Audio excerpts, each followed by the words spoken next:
Star Wars Young Jedi Knights Jedi Under Siege Chapter 11.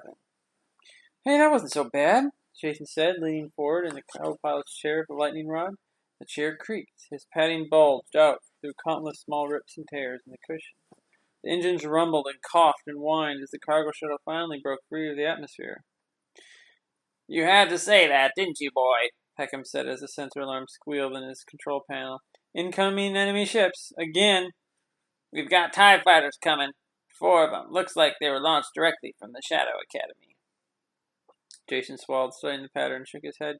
Oh, blaster bolts! We better transmit our distress message now before they get us. Otherwise, help for the Jedi Academy will come too late. Peckham looked over at him, his eyes red-rimmed, his haggard face serious. You gotta take care of that message yourself, Jason. I'm mighty busy doing some fancy flying here, if she'll hold together. He patted the cockpit controls. Sorry to do this, you old girl, but I didn't name you the lightning rod for nothing. Let's show these Imperials our stuff. Jason fumbled with the unfamiliar comm system, turning frequencies and feeling completely inadequate. He wished his sister were here. She was the expert on these systems. She would know how to cut through the double walls that shatter the Imperial transmission block. He sent a subspace message blaring all frequencies at maximum levels of volume and power the lightning rod could spare and still keep her shields up. This is Jason Solo, he said, then cleared his throat. He had no idea what to say, but suppose the details didn't exactly matter. Attention, New Republic. We have an emergency. This is Jason Solo in Yavin 4 requesting immediate assistance. We're under attack by the Shadow Academy. Repeat, Imperial fighters attacking Jedi Academy. Request assistance immediately. Our shields are down. We've got ground battles taking place and airstrikes from TIE fighters. We desperately need immediate assistance. He switched off the microphone and looked at Peckham. Hey, how'd I do? Just fine, kid, Peckham said, and lurched the ship to one side, going into a clockwise spin as the 4 TIE fighters roared past, belching fire from their laser cannons. One shot struck the lightning rod's lower shield, but the bolts steamed harmlessly into space. Other ones, insecting the empty void where the cargo ship had been only a moment before. I used to be a pretty good flyer in my day, Peckham said, and I think I still am.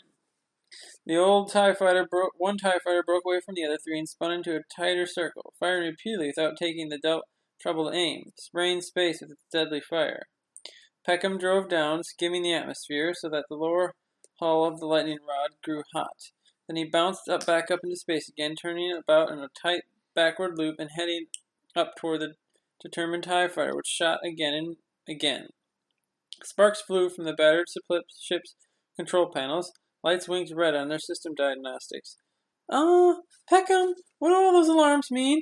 Jason said. It means our shields are failing.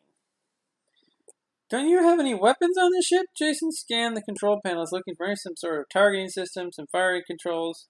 Peckham coughed and put the ship into a sharp dive toward Yavin 4. This is a cargo ship, boy. She's seen better days. I wasn't expecting to take her into battle, you know. Here I am, lucky food preps units still work.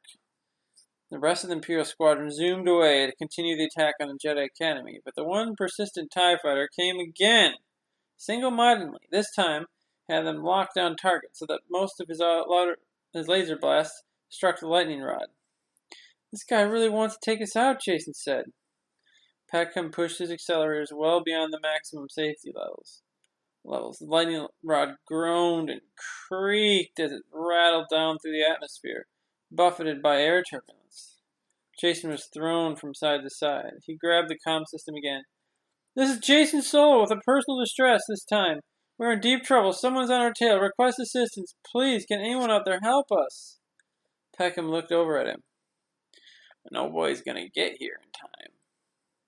Jason remembered stories of how Luke Skywalker had been in a similar situation on the run down the Death Star's trench, trying to send his proton torpedo through a small thermal exhaust port.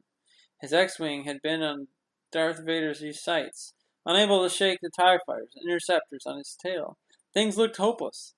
And then, Jason's father, Han Solo, appeared out of nowhere, saving the day. But Jason didn't think his father was anywhere close by now, and he couldn't imagine anyone else who might pop unexpectedly out of the skies to take care of their enemy. That was too much luck to hope for. With a crackle of static over the comm system, a gruff and gloating voice spoke, but it wasn't any rescuer. Well, Jason Solo, you're one of those fusty Jedi brats we ran into down the lower levels of Coruscant. Remember me? Norris? I was the leader of the Lost Ones gang. You stole that bat net egg from us. And now I think we're about to get even all the old scores. Ha!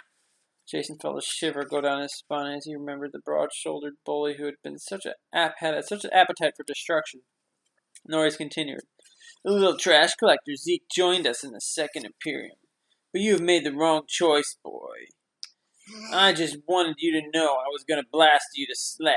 The TIE pilot signed off and continued the conversation with a volley of blaster bolts. Well, I'm glad he picked such a fine time to contact us, Peckham said, fighting with controls, unable to fly in evasive pattern anymore. He worked with all his talents just to keep the lightning rod from falling apart in the sky. I don't think we'll last much longer, and I'm sure that Norris kid would have hated to blow us up before he got a chance to say his little goodbye. The engines of the lightning rod began to smoke. More alarms blared from the control panels. Behind them, Norris' TIE fighter continued to fire mercilessly, pounding their hull, trying to crack open the battered cargo ship.